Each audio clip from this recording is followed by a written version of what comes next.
Alright, so the last couple days I have washed all these parts and put them through Evaporust. I think they look pretty good. They've got WD-40 all over them because I needed something to keep the rust off while I was gone for a few days. This is about the worst area right here that's still remained rusty. Hopefully you can see that. But I think overall it turned out much better than it was. I think it looks a lot better.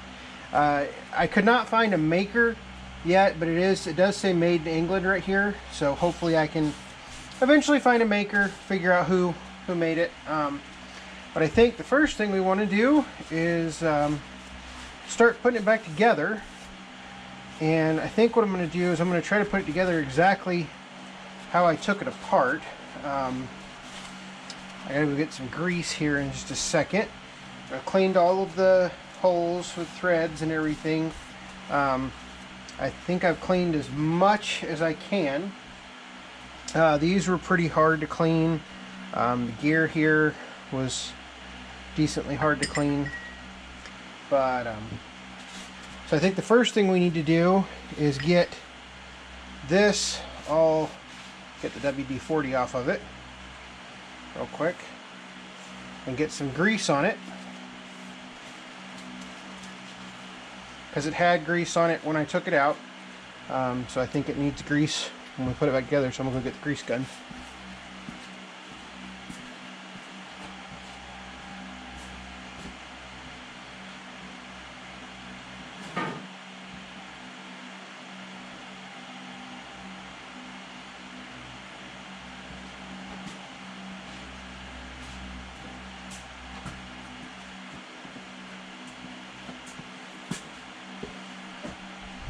Alright, so like I said, this had grease on it when I took it apart. So it seems to me like it should have grease on it when I put it back together. And it had a good coating of grease on it. Maybe this is wrong, but this is what I'm going to do.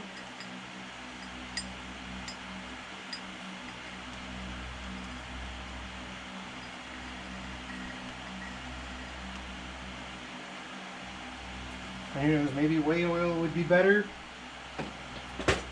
I don't know. So basically this sits down in here like so.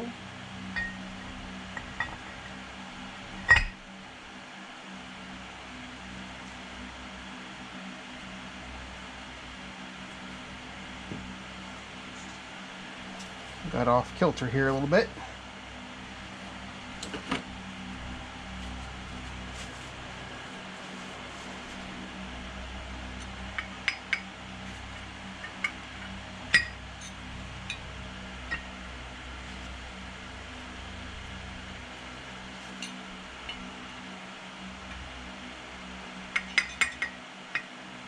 Okay, I think that more or less gets it down in there.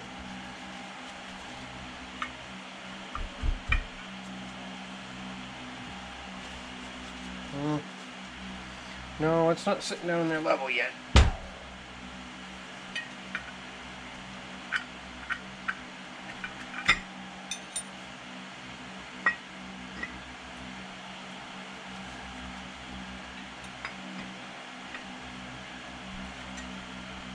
There we go. Alright. So now that's sitting down in there. We can take and install our gears. From what I remember, they were not directional. Thought we could install our gears.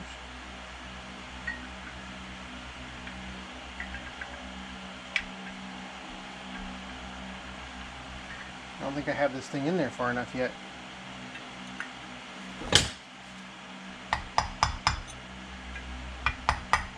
Nope.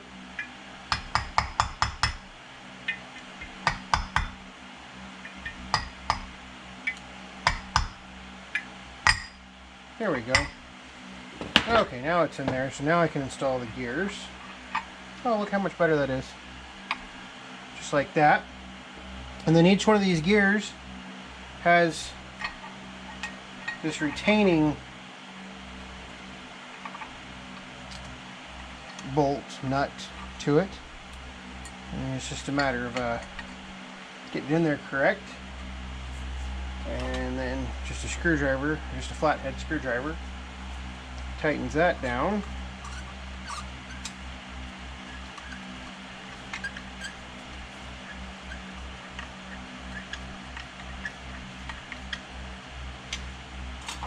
Suppose what I should do is check it, make sure this turns.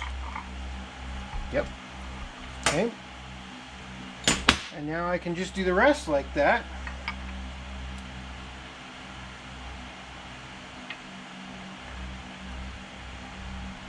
I do want to take, I'm actually going to take this back out because I did not put any grease in the cutout for the shaft of this gear. So I do want to do that. So I'll take that back out. I'll set that right here.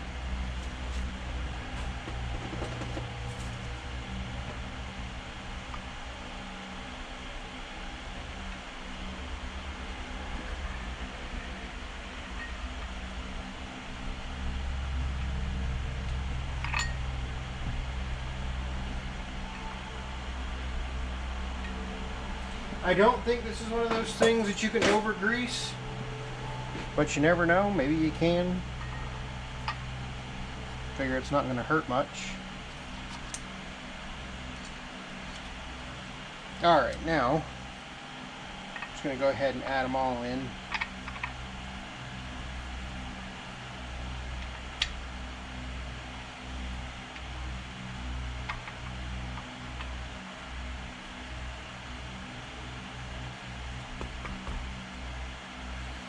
Now, from what I remember, one of these was tighter than the others, so we'll do that one last. Or no, we'll just flip them around here.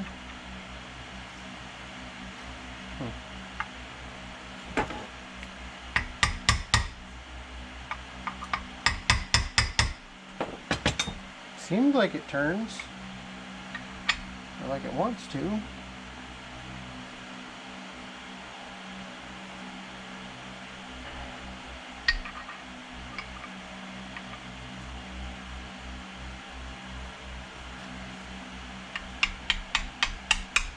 There we go. Now we'll get the last one in.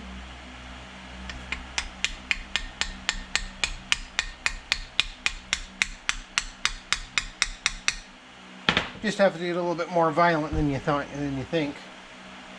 What I'll do is I'll go ahead and make sure all these turn.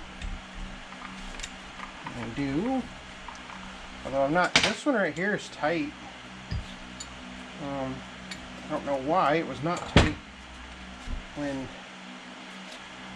I started. Well, now it's all bound up. Crap. Take this one back out.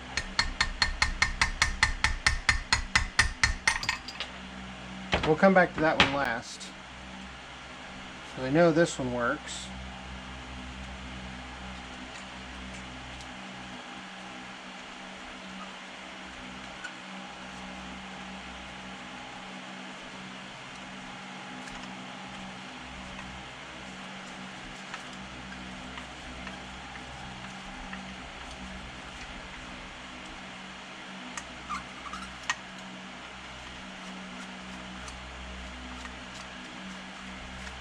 Now the key thing with this is I'm going to put it back on the lathe and it's not going to fly apart.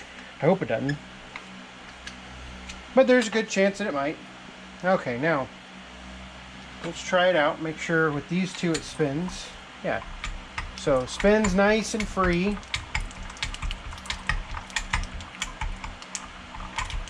Absolutely no problem there. Nice and greased and everything. Now we got to figure out why this one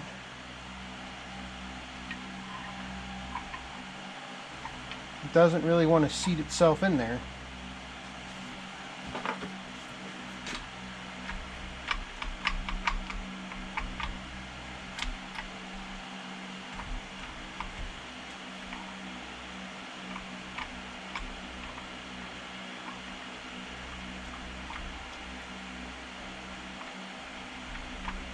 I'm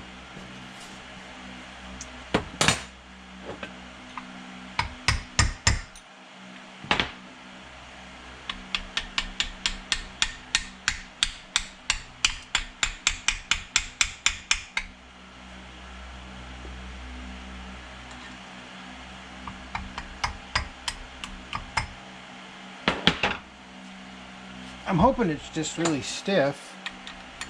Oh yeah, there we go. I guess it's just a stiff gear going in the hole there. I didn't see any burrs or anything. It's going in fine now.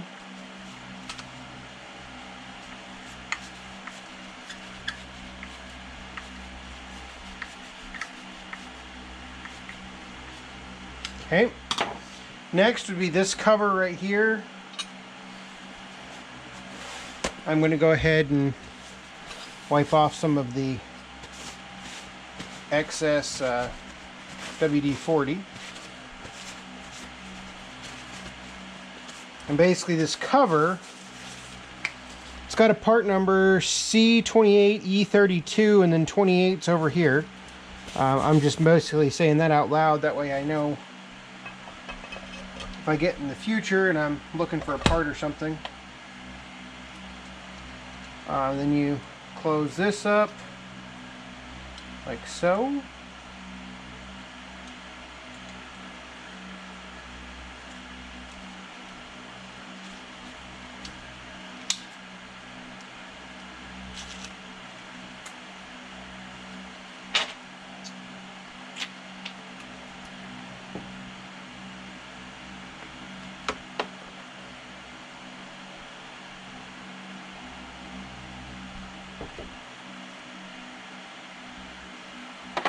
Gotta find the right size. There we go. I've just got the impact gun on low.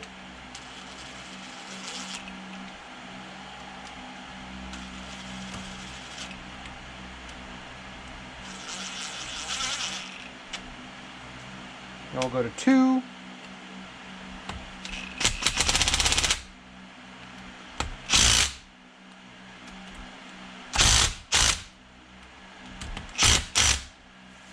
I think that should be good for that. So there's that assembled. Now I think we can put the back plate on, which the back plate is nice and easy. So it just sits down on here like so.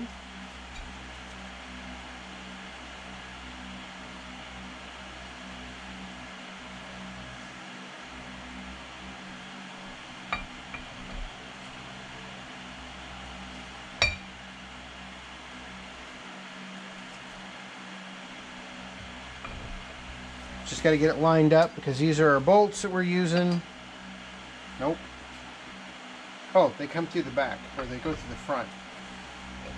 So these come through here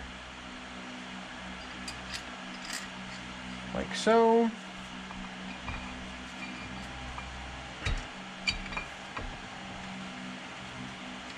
And I'm just going to get them started real quick.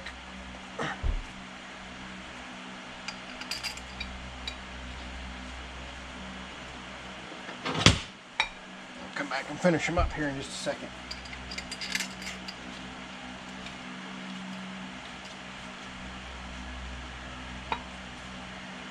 Turn it up right, and then back down to low just to get it tight.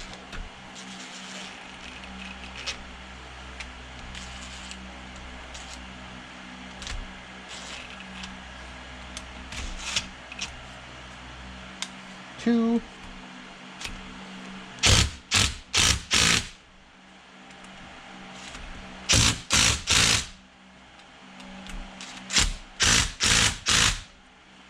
I'm going to go ahead and go all the way on this one.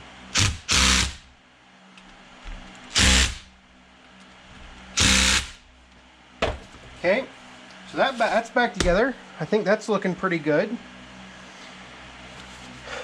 This is actually going a little bit faster than I anticipated, which is good.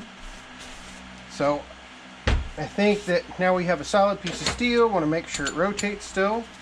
Oh yeah, really nice.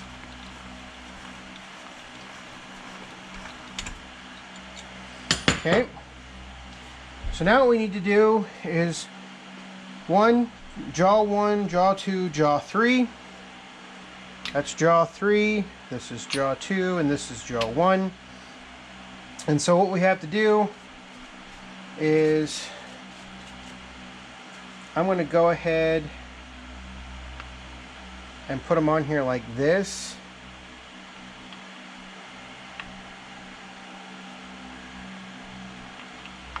Because they do have an order. And then we're going to, so if you go back and you watch Keith Rutger's video, let's see here. So one will start. So I grabbed it. 2 will start here in just a second. So there's 2.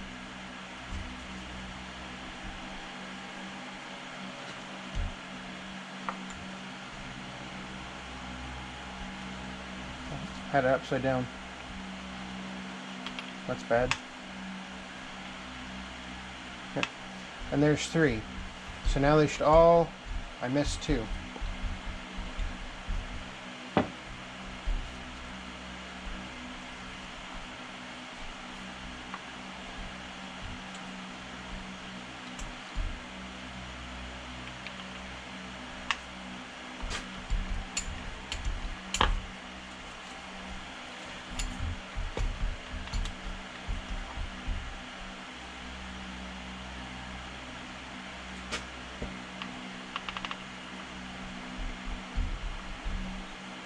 Oops. Tell you what, if anybody is does actual machining, they probably have a heart attack when they watch me work on this stuff.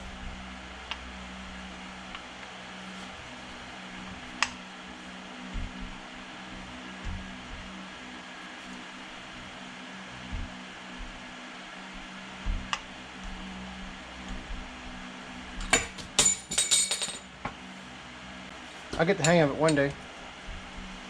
Okay, now let's take it all the way in and see if they line up. Hopefully they do.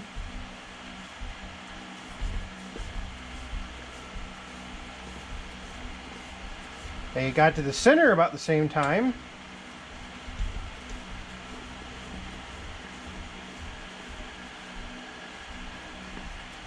Yeah, I think we have hope there.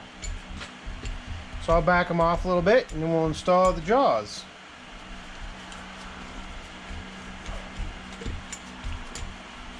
Okay.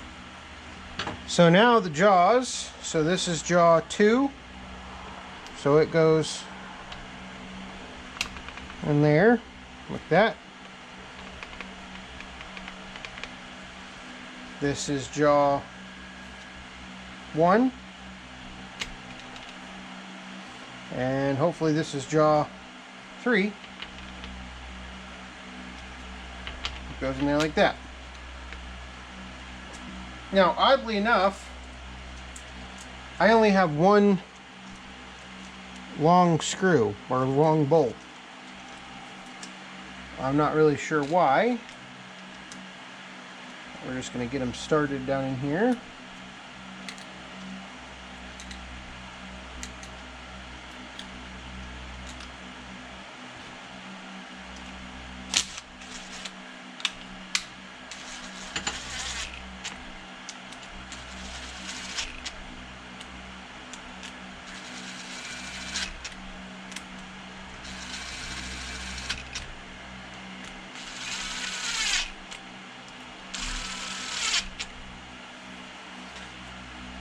Now we'll tighten them down.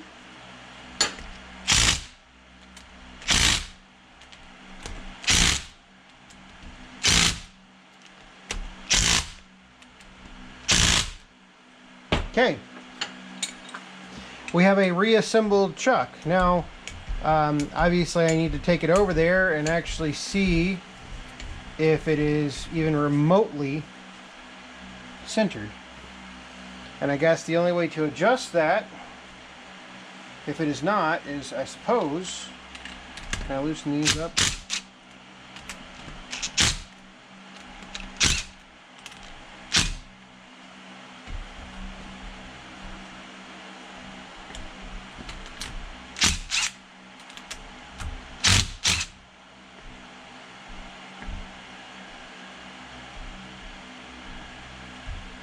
I'm not sure how we adjust it.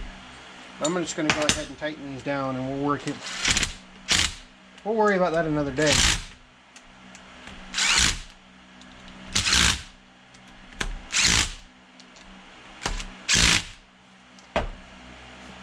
And there we go.